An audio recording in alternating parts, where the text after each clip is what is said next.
right, everybody. Thanks for joining us. Welcome to the Trap House Podcast. My name's Justin Jett. It's been a couple weeks since we've put an episode out, and this one's a little different than the past ones. We don't have a guest speaker, so to speak. This time around, it's just me and Charlie talking about numerous topics that people have submitted online. I just threw out a post, what do you want us to talk about? And, of course, got a handful of responses there, and we're just going to work off those. And we won't get to all of them in this episode, but we might address them in the future. It's just been real busy lately. We've went to the World Taxidermy and Fish Carving Championships in Springfield, Missouri. It was amazing. Some of the detailed work and the hours spent, and this stuff really shows. I posted a bunch of pictures. A lot of people have seen it and commented on it. I mean, it's quality work. But while we were out that way, we stopped at Johnny Morris's Bass Pro there, the Wonders of Wildlife Museum. Definitely worth it. And you need to give yourself like 4 hours to walk through this. It just goes on and on.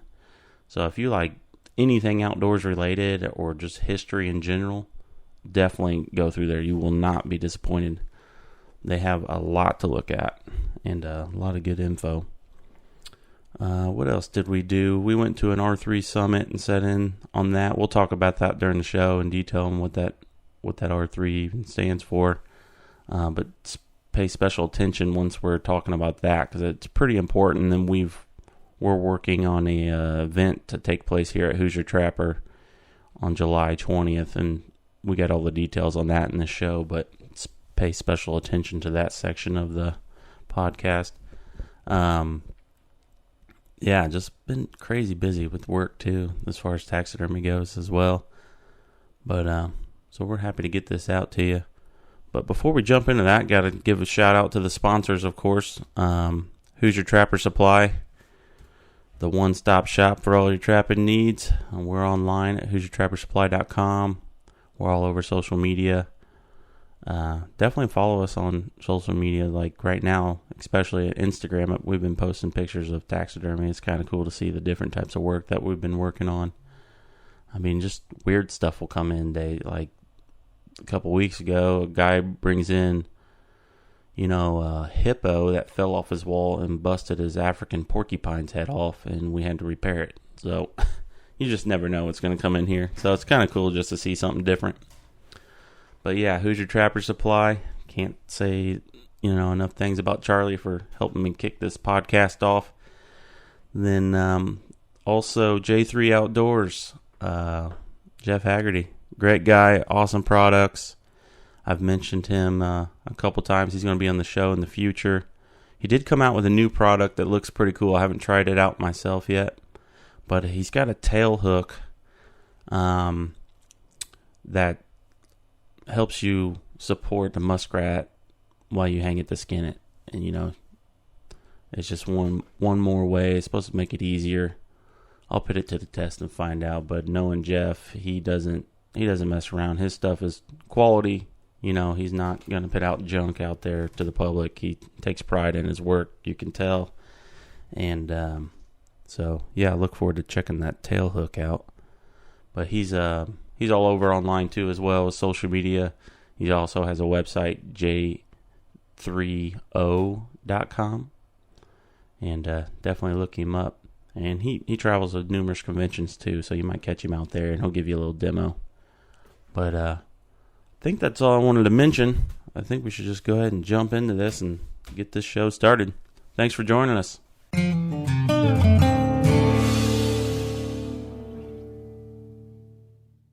All right, we've been busy. A lot to talk about on this podcast. I think we should start with the current issues going on across the country, mainly in Colorado. Colorado was a good outcome. They, just to back up a little bit, back in the 90s, they actually had a referendum on their ballot that made all trapping except cage traps illegal. And it was just kind of one of those things where I think if our side had just a little more time, we would have probably been able to get ahead of that.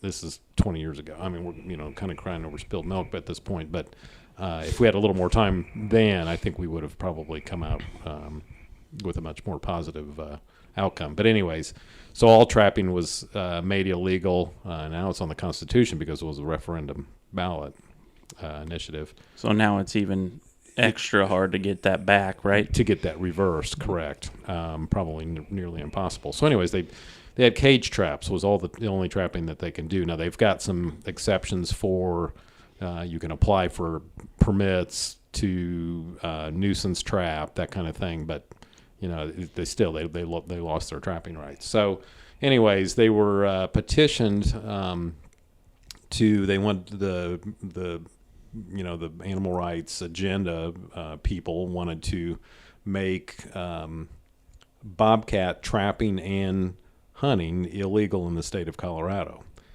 And of course they came out in force and petitioned the state. I believe it went to their Colorado wildlife. Can't remember the exact name of what they call their agency, but anyways, it went to them, petitioned. They had a public hearing prior to the vote, and we actually listened to it live last week. And so it was kind of the same old stuff coming, and they everything was very civil, which is important. Things need to be civil during these hearings. And they went back and forth. So if they had somebody speak in favor of the petition, then they had someone speak that wanted to keep things the way that they were. So long story short, it was the petition was defeated unanimously. So bobcat trapping and hunting will remain in the state, which was obviously really good news. They've given up basically everything, a long time ago, and that was one of the last few remaining things that they had as a highlight. So, anyways, they can continue to trap bobcats and hunt bobcats in the state of Colorado in cage traps. Yeah, cages only. Which bobcats are receptive to a cage trap, other than just the logistics and the economics and all of that. And you're not going to catch a coyote in a cage trap. So, yeah. And I think we've got issues going on in California presently. There's other states that are fighting issues as well. Fortunately, some big wins were made in New Mexico. But this is just kind of this, we've seemed like we've gone through more of it. And it's certainly an organized effort. It's the same across the board effort in other states. It's the same wording, the whole thing. So, yeah, it's like they kind of copy and paste. Almost, yeah. Or, yeah, basically. Plug in a different state here. So you take organizations like Humane Society of the United States and all the other ones that you want to throw in there, Sierra Club, and they come out and there's complete emotional anti-consumptive use of wildlife or anything like that. And anyways, so it's a lot easier, and we've talked about this before, but I think it's a lot easier to jump on some sort of emotional bandwagon than it is to deal personally with the reality of it, to deal with doing the homework on the science behind it as far as wildlife management. So, it's easy to get caught up in that and not recognize this for, necessarily the benefits of what it does. So I guess can't stress how important it is to become involved, certainly be a member of Fur Takers of America, certainly the National Trappers Association, and Sportsmen's Alliance.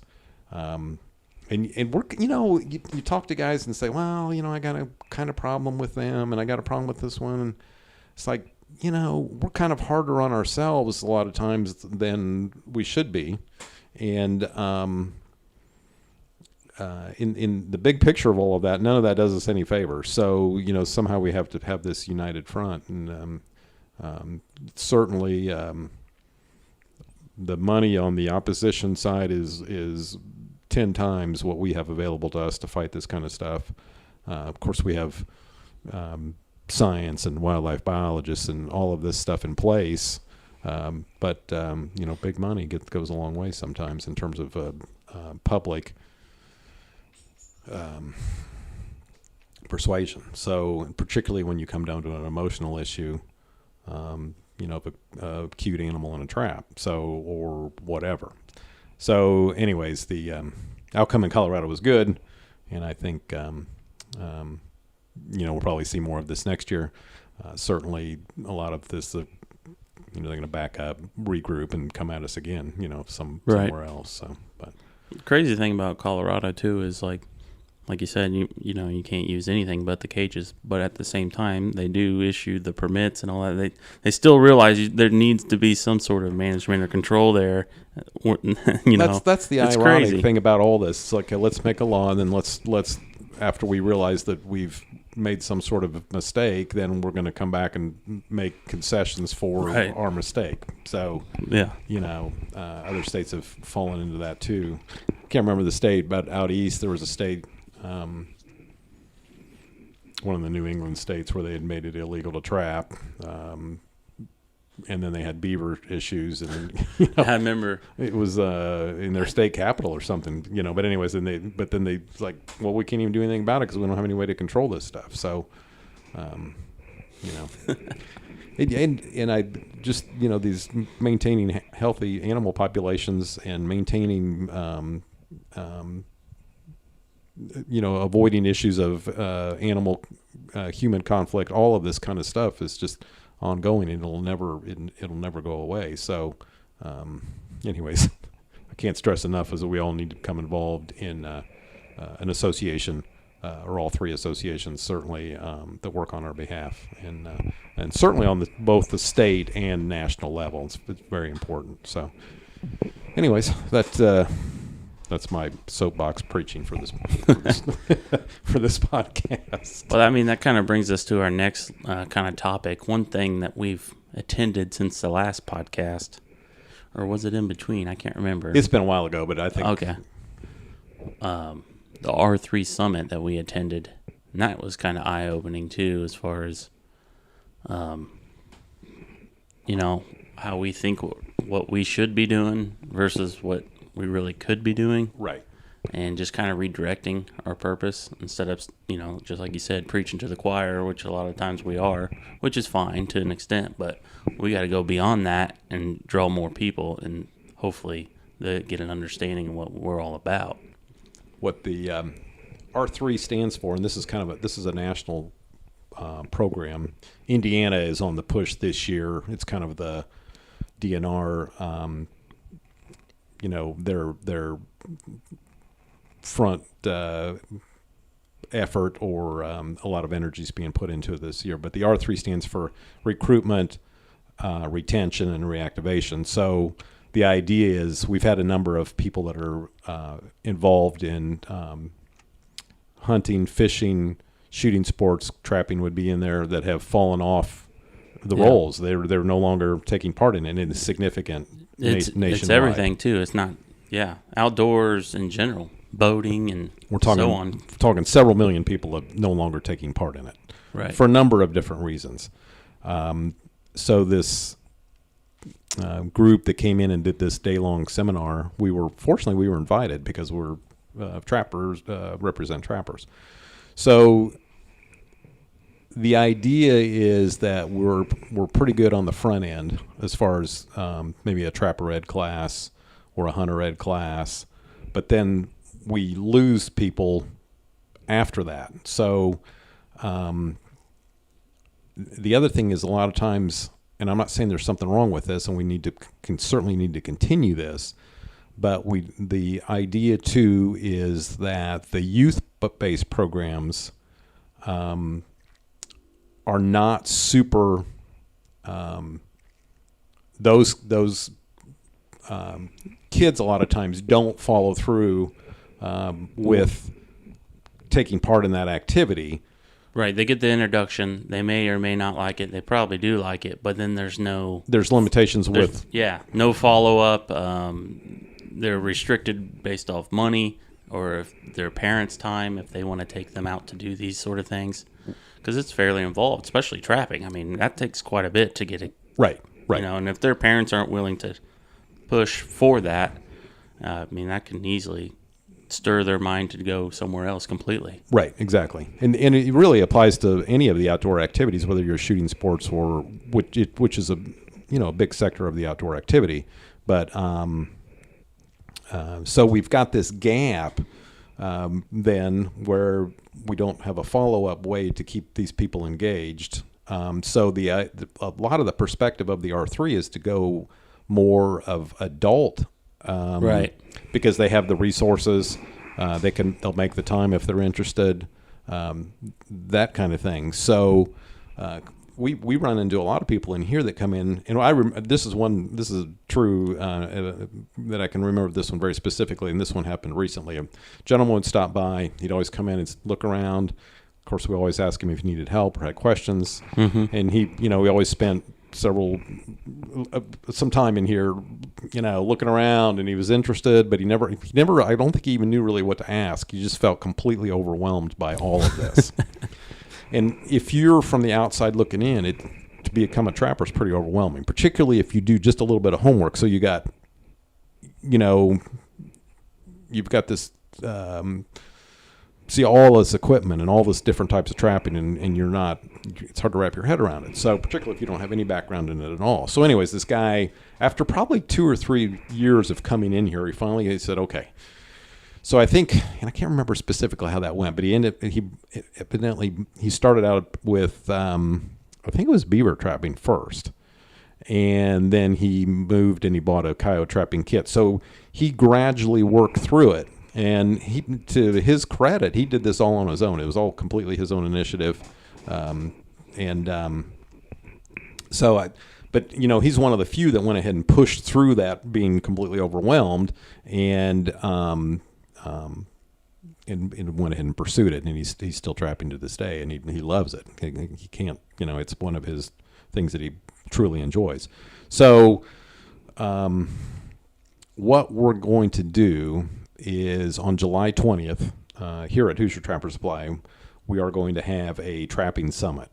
And we're going to limit it to roughly 75 people. And we would like you to let us know if you're going to plan to come or not. And what this will be, it's not a state-sponsored Trapper's Ed. This is going to be hands-on. It's going to be, if you want to bring your equipment, great. If you want to use our equipment, we'll have extra equipment here. We're going to go out and make sets. We're going to touch on both aspects of water trapping and land trapping. And we will walk the people that have never trapped before. We're going to kind of divide this up in groups, but we're going to walk people through that have never trapped before. We're going to kind of break that down, kind of make sense of it. And then the people that have trapped, but they're still trying to work through issues, or they're having areas. I mean, we all have issues, and we all have areas where we feel like we need more success. But we're talking more the people that have experienced some, then need to polish it. Right. Yeah. And they're just like, they're still at a state of quandary about some things. So we're going to, those are the people we're actually looking to reach for this trapping summit. So, like I said, we're not going to turn anybody away, whether you're a kid or a seasoned trapper, definitely, or whatever. But the idea of this is, if you have thought about trapping but just don't know where to get started, or you're completely overwhelmed by it, well, this is for you. And then this is also for those of you that have trapped season 2, 3 seasons, whatever, or even 10 seasons, and maybe only trapped a week and you're still having issues. So this is what this summit is geared towards. And if you're a seasoned trapper and you want to come and you want to help,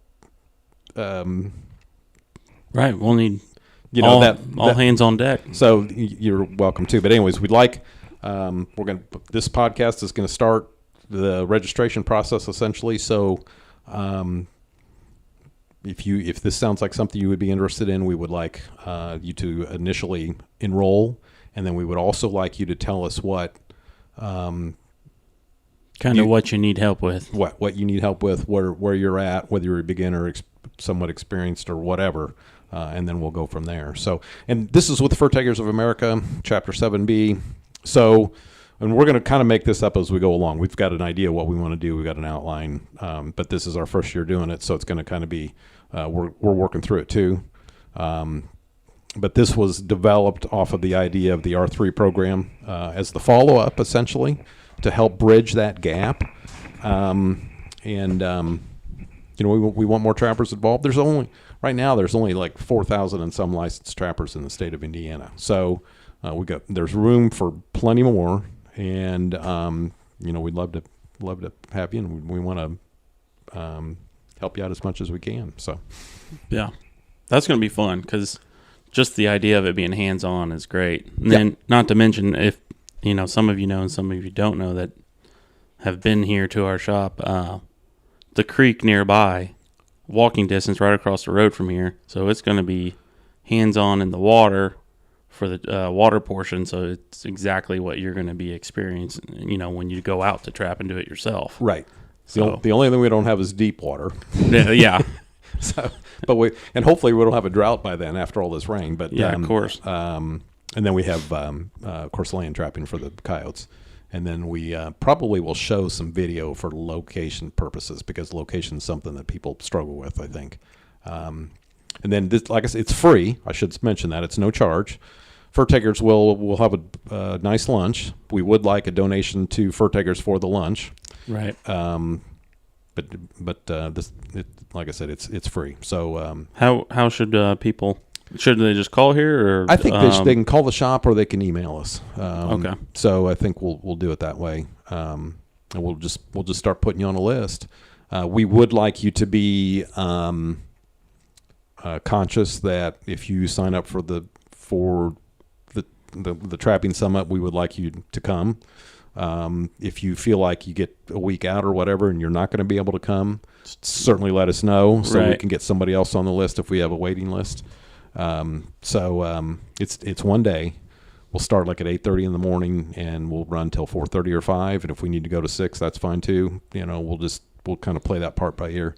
But we'll try to wind it down prior to supper. So, just a big, full, fun day. Yeah. And, a good educational learning day. And, like I said, it's open to anybody, but it's mainly those that are completely overwhelmed by the idea of starting to trap but are interested in trapping, and those that are have some experience but need further help. So anyways, we're really excited about it. I think it's going to be it's a great idea. Right.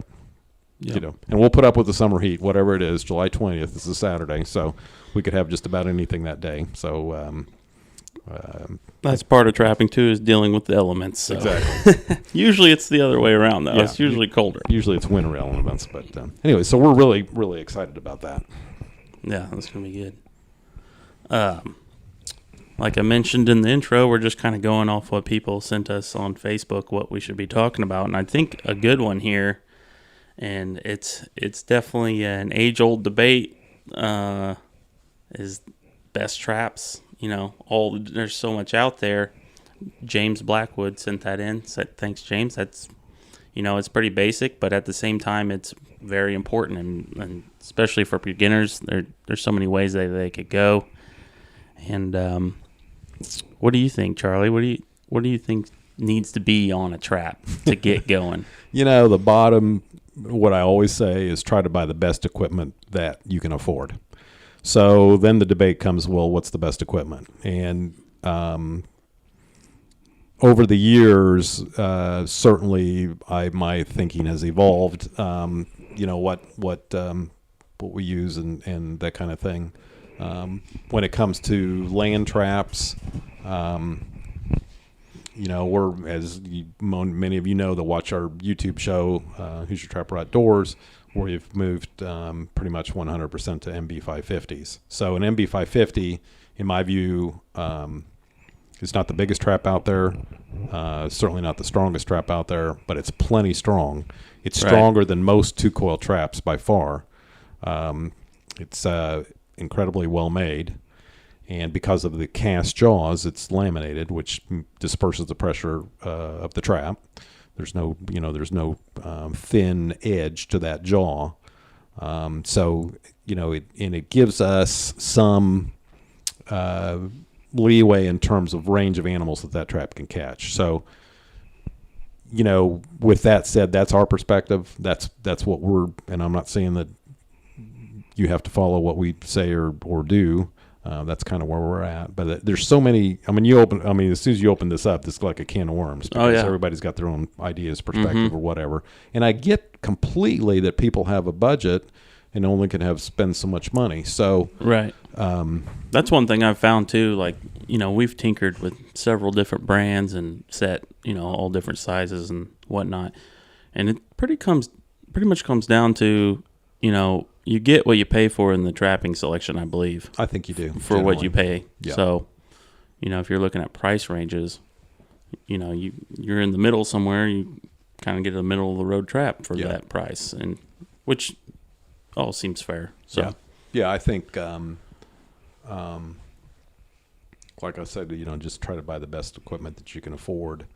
If you need to start out with a Duke coil spring, that's fine. I mean, there's and this is not a commercial. We're trying to avoid this idea of we're only do this and only buy that. Right. Yeah, we're not trying to do that. Just buy the equipment that you can afford. If it's something that if that's working for you, that's fine. That's great. That kind of brings me to the point we just mentioned the MB 550. Then we also just mentioned the Duke. Well, Duke's coming out with their version of the MB 550 this summer, so that'd be interesting to see how that plays out. Yeah. So that could be a cheaper alternative, most likely. I haven't heard the prices, but it's still fairly high. So what kind of numbers have you heard? I think it's not right offhand. I'm not sure what that's going to be, but it's not going to be a cheap trap. And you can all form your own opinion as to whether or not this idea of intellectual property has been copied or not. Certainly. Mm-hmm. I'll let you form your own opinions on that. That can be on the comment section. You guys can all battle it out. So we're not going to go there. We're not going to get into that. But that is going to be another option, and it certainly will. You may probably be able to save some money, but it is not going to be a cheap trap. So right. Anyways, that is another option out there. The when it comes down to a long spring trap, as far as a raccoon trap, I'm really big on number 11 double jaw long springs.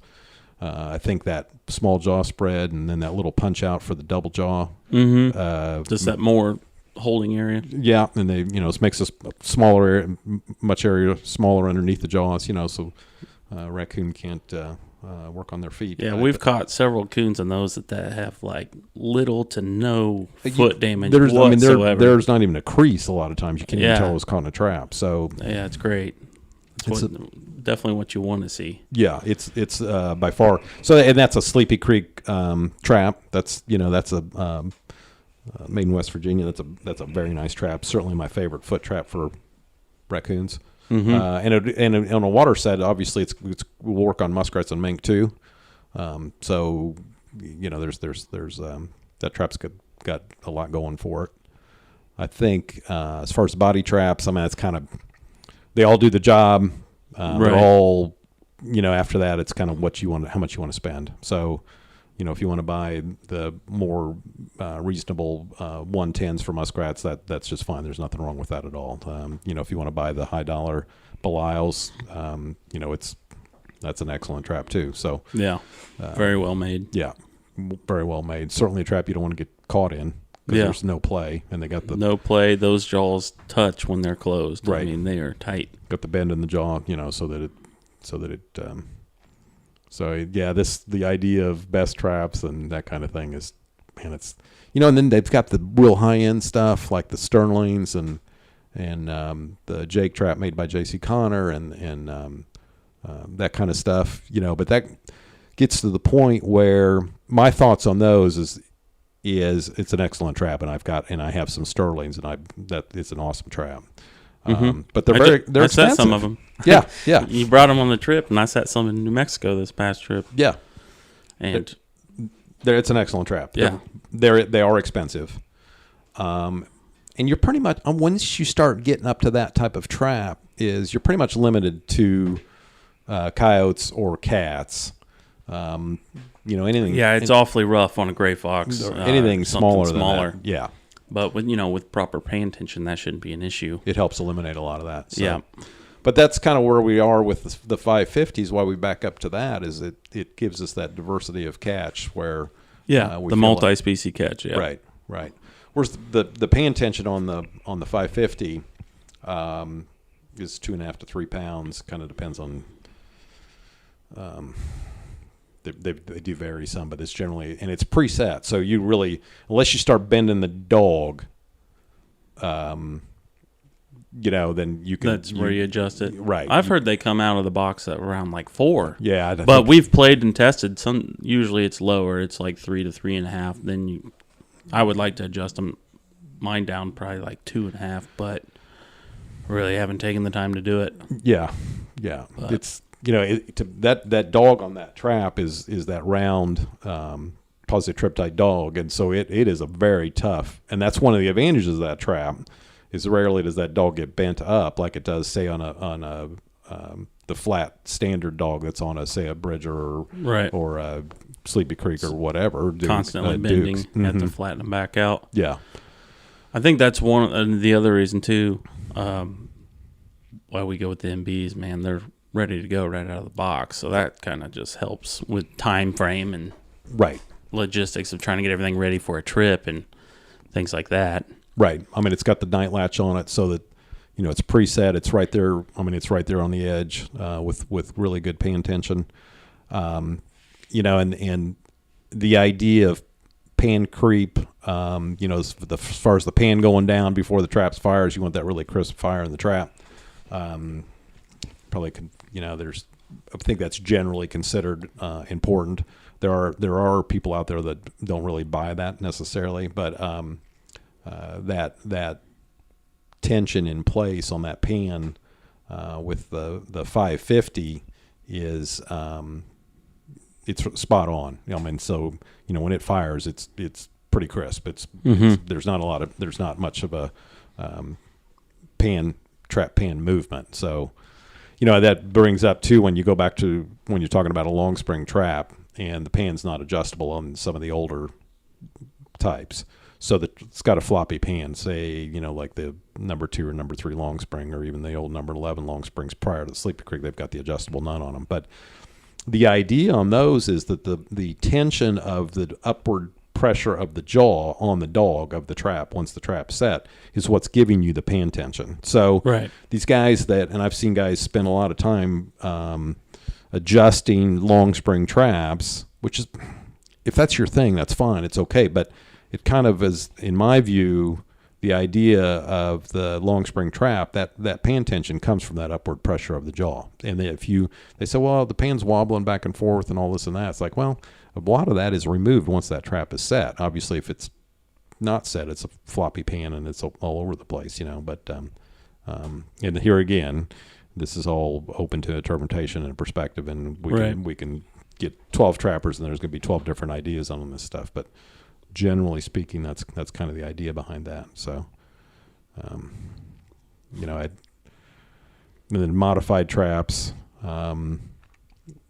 Generally what makes a modified trap is the lamination, the base plate addition, and then 2-coil versus 4-coil.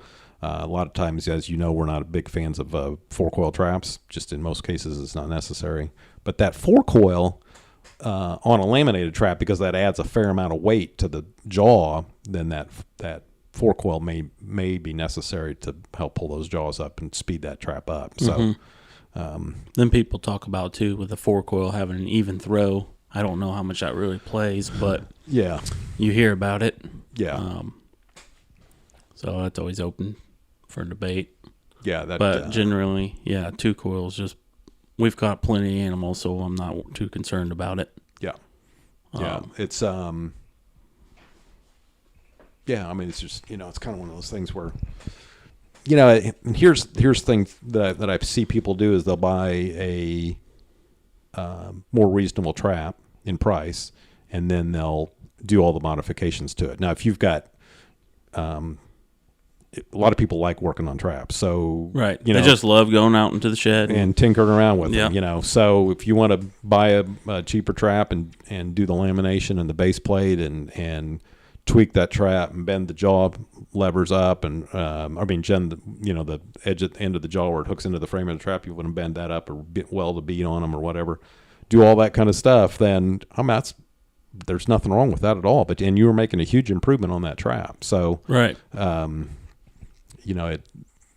There's nothing wrong with that. I guess if you're going to pay to have it modified, then you might as well just buy a better trap to begin with. But a lot of people like doing that. So, yeah.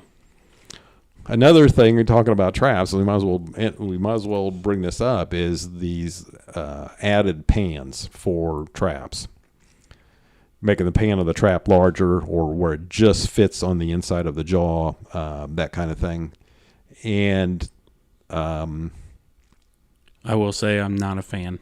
I'll go ahead and say it because at first it sounded all great, and I put, I don't know how many, a dozen? I did a dozen like that just to play with that season, and I had more flipped off traps than I wanted to deal with. Yeah. And that's what it came down to. I removed that pan and everything went back to the way it was before. Yeah, yeah. And here again, this is our perspective. We're telling you what we're thinking. We're not trying to bash anything, but our experience and perspective is it was not particularly beneficial. They could be, yeah. There's still dead areas in the pan, and there are areas, and probably the biggest issue is stepping on the jaw and the pan at the same time, or clear on the outside edge of the pan. Right. Many ways to get thrown out of there if they're creeping around the edges of this of the trap. Right. So for us personally, created more issues than benefits. Right. So, I know as one of the instructors at the Fur Takers College, generally all the instructors there, consensus is that they don't go there. So they don't. They're not. No, I haven't talked to anyone up there that's a fan of that. So right. But like I said, if it's working for you, great, and if it's increasing your catch, great. I think with bobcat trapping, it's probably where it has the most merit. But here again, and then if you're having issues with bobcats, missing them or whatever, then just particularly in areas where bobcats are worth a lot of money, then set 2 or 3 traps at one location. So I personally think that's probably a better idea than adding the big pans. But I got to say that there's some guys using big pans out west on cats and are quite successful. So, anyways, right. So we're not really answering a lot of questions. We're giving you perspective and why our perspective is what it is. So, yeah, that's kind of what it always comes down to. Is like, okay, you are doing this for what reason? Can you explain it? And if you can explain it and have a valid reason as to why you take this, or why you're going with this certain equipment or whatever, then that's great. That's. But if you're just doing it because, then that's really not a legitimate explanation. Well, he did it, so I'm going to do it. Yeah. And certainly, if somebody else is doing something and it's working for them, then you may want to consider what they're doing. And I think we all need to continually learn, continually try new things, continually evolve in what we're doing. But on the other hand, if it's not broke, then it doesn't really need fixing too. So, right. I'll say for me, when it comes down to trap selection, what I think is real important on any trap that you have, I think since you want to keep that animal as comfortable as possible, that's the whole idea in this, and the thickness of that jaw, whether it be a cast jaw or laminated, that initial snap onto the foot that disperses that pressure on the hit. So I think a wider face jaw of some sort or some degree is, it's not I wouldn't say a must, but for me personally, I feel much better using traps like that. With the combined with the offset jaw. Right. Well, then I kind of mentioned that to you like a few weeks ago. Even the offset jaw, then if you think about it, which is kind of strange, where it hits. I don't, on a regular closed jaw versus an offset, it's still the same hit area. I don't. Other than it doesn't come shut all the way. But if the foot's keeping it open, regardless either way, it's not going to come shut no matter what, unless it's an extra small foot. Or you got a toe catch or something like that. Yeah. But if it's high up on the paw, like it's the same surface area and then the jaws aren't closed all the way, what's the difference? Yeah, I think... that could be a whole debate. Leave a comment if you got your 2 cents on that, because I've just been recently thinking about that. But I think, it's still a trap that cannot and won't close all the way. So yeah, no matter what. In the BMPs, the best management practices for traps that have been tested, clearly the offset trap is the one that is the one that passes the studies and tests that have been done. So, swiveling on a trap is very important. We add shock springs as well, the J.C. Connor shock springs in there, which takes a lot of direct pull off the trap. So the swivel points, the shock spring, the laminated or cast jaw. Those are big on our list. Right. And more recently, adding length to the chain. We had a little more length, yeah. After seeing you do that, it made me want to, after seeing you catch animals and seeing that comfort level, they had more space to move. They didn't have the direct pull on the trap of where it was anchored. So I like that in a trap for sure. And I will say the D-ring directly underneath the center of the trap. Right, center swiveled, yeah. Center swiveled. That's kind of a must thing on my list. Right. Having it off to the side, they can pull and get leverage and slide that foot back and forth in the trap. Potentially. Not all the time, but possibly. And that's just going to cause damage, and we don't want that. They're pulling against the lever of the trap, which could possibly open the trap up. Flip out, Yeah. So center swiveled definitely is a good thing. Off the bottom of the frame. I think the center, very few traps come nowadays that are not center swivel. There's still some out there that have it on the end like the traditional way. Yeah. It's probably more common to have it on the end in water type traps, wouldn't you say? It seems to be. Yeah, which is, not a... nowhere near as big of a deal than a big old coyote pulling. Right. That's that's a different issue, I think, but... Right. So that's basically it for me as far as what it comes down to. Then of course you start tinkering with all the little things like you were talking about, the type of dog, if it's night lashed or not, or just so many other things. Right. To tighten up to get that crisp fire without the pan creep.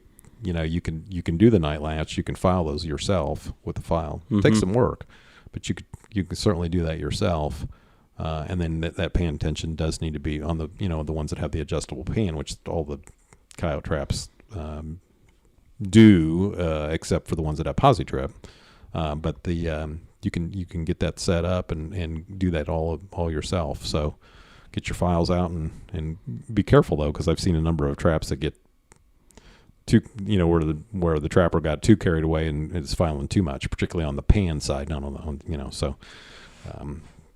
You can add all that yourself. But even if you don't necessarily have the night latch, you can certainly get that crisp fire.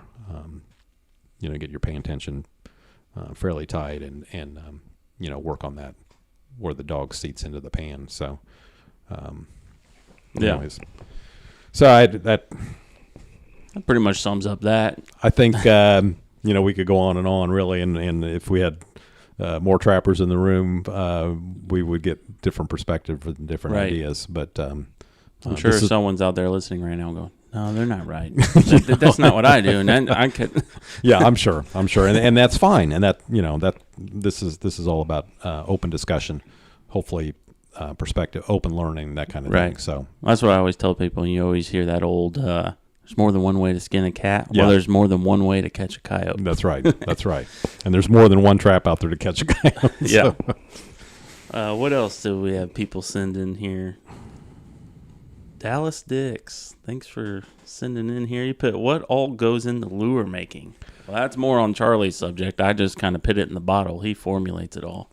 You might want to. I think, there's a lot of stuff out there that people, lure makers are not going to tell you. They'll tell you that straight up. Right.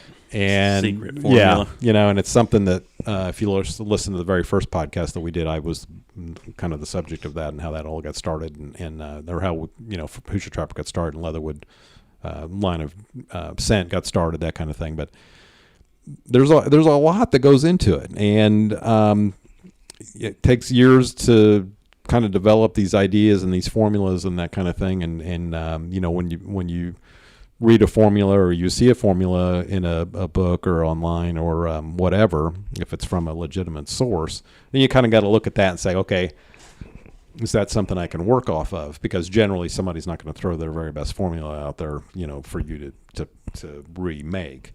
And of course the aging of the base and the aging of the mixed ingredients and the layering of scent and all of that is another variance or variable in making lure. So, and that's sometimes the consistency is one of the more challenging things. But I think, I see trappers that are just getting started, like we were talking about earlier, So in other words, we get a new trapper and they don't really have much expertise yet, and then, but they're already jumping into, they want to start making lure and that kind of thing, and it's like, you're probably way, and I'm not a commercial for lure. This is just common sense. You're probably way better putting your efforts into getting your experience, getting your locations down, getting your traps tuned up, getting your set construction perfected. Working on all of that and not really worrying about making lure and bait. Just stick to the guys that have been doing it for years. Yeah. There's a lot of quality baits out there. Right, exactly. Speaking of that, Corey Vandrill wants to know he put on here, he wants to know the formula to Top Dog Predator bait. Sorry, Corey. We can't do that. So, yeah, sorry, Corey. It's... one of those things that you can play with. There's a number of natural attractants out there, beaver castor being one of them, that is appealing to a wide range of animals, and you can't ever go wrong with that. So start working off of that, start working off of aged bases or fresh bases or a mixture of that, and start going from there. And I will say, the trappers that have trapped for just a year or two or whatever, and they want to jump in and start making lures, okay, well, if that's your thing, go ahead and try it. But for those of you who've been doing it a while, and if you want to go out and start developing some lures, obviously, that's how lure lines get started. So there's nothing wrong with that. It's not a cheap hobby though, so it's kind of expensive. And it takes time too, right? Like you said, the aging process and stuff. You might not even be able to get it. Test anything for a full year. Yeah, so you go out and test something, it's just not produced. But you do have to look at, okay, so you tested it in, say, October, and it wasn't particularly, didn't have much merit to it or didn't have much attraction to it, but the same thing may work in later in the season or in like spring control or whatever. So, right. So you got to test in different times of year, different locations, that kind of thing. So, but if you've got a proven location and you put a test out and it's not really getting much attraction to it. So, in the way you do a test is you can make a, rake out an area so that you're going to see footprints, and then you can make a dirt hole, or you can just put lure down or whatever. And then, in this 5, 6, 7 foot diameter circle, you've got it raked out and it's smooth, and then you can come in and see tracks and see how much activity you had or whatever. So that's a good way to do a test to see what your what type of response you're getting to whatever attractants you're putting out there. You could even throw up a trail cam. Exactly. And the thing about trail cams, and the last podcast we did with Tom Morlock, that's a pretty interesting podcast because he was using a lot of trail cams, and he felt like the trail cam wasn't really affecting the animal in the way they work the set, So, anyways, that's kind of an interesting aspect to it. But as far as just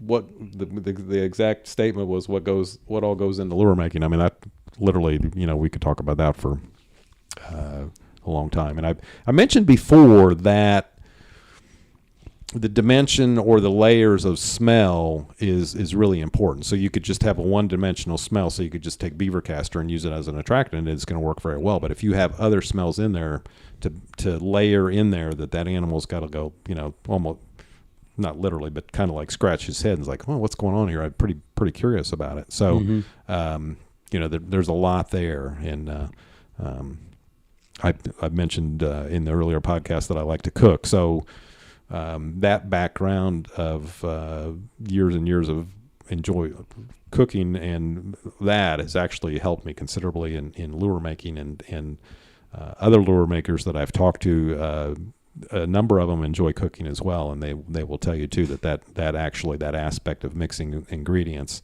help them considerably in their lure making. It's certainly not the end result is completely different, but it's anyways, that perspective has helped me considerably, and so that's not. That's a real vague, roundabout answer to the question here, but there's a lot to it. I think if you go back to our very first episode, you go a little bit more into depth on some of that stuff. So if you guys want to check out that, as far as the lure and bait process, episode 1. What else we got on the list, Charlie? Someone mentioned about special dog breeds for trapping. We're not going to go into that because we know nothing about it.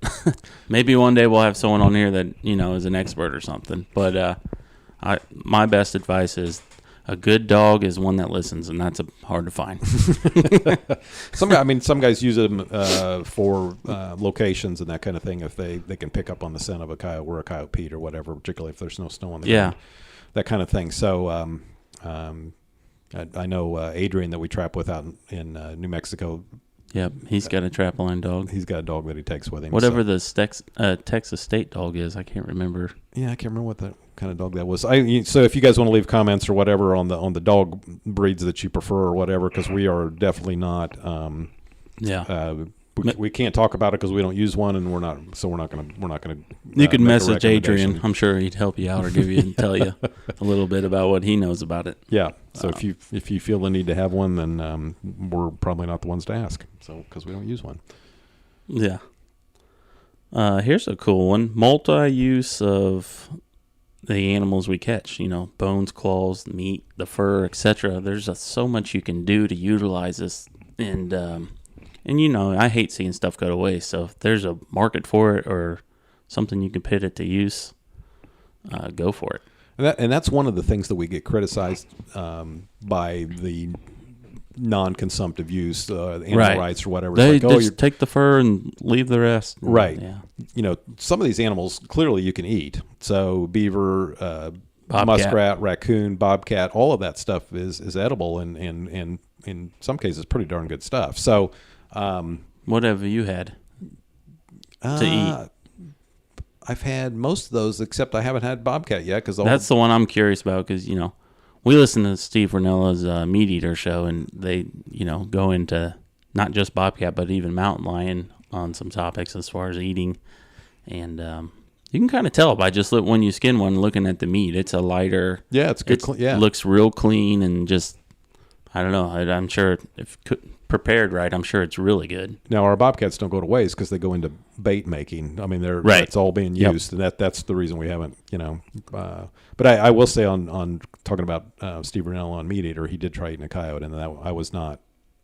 That didn't spark my appetite. I would stay away from the coyote, particularly the way he cooked it, because he he put it over the fire with the fur on it and let the fur singe off. Oh So my God, the smell! I can smell to it. So I couldn't get past that part. Yeah, and he's not the only one that's eaten coyote, but it just that I will say that doesn't appeal to me. But the coyote, you've got the glands that you can take out, all Definitely. of that kind of thing. And some we've shown too on the show that the feet, the paws off of foxes and bobcats is great attractant. Even a beaver foot has attraction to it. So beaver castor, huge value presently. You can ship it directly in NAFTA or sell it to someone else. The oil sacks are used in lure making as well? I mean, there is a market for those. It's not very high, but there is a market for those.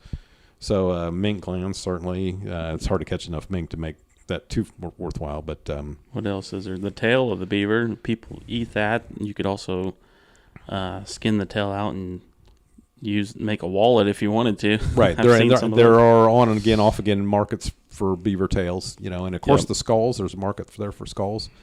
And at bare minimum at a fur buyer's place where they process a lot of fur, those carcasses go to a rendering company that goes for fertilizer and dog food and whatever other uses.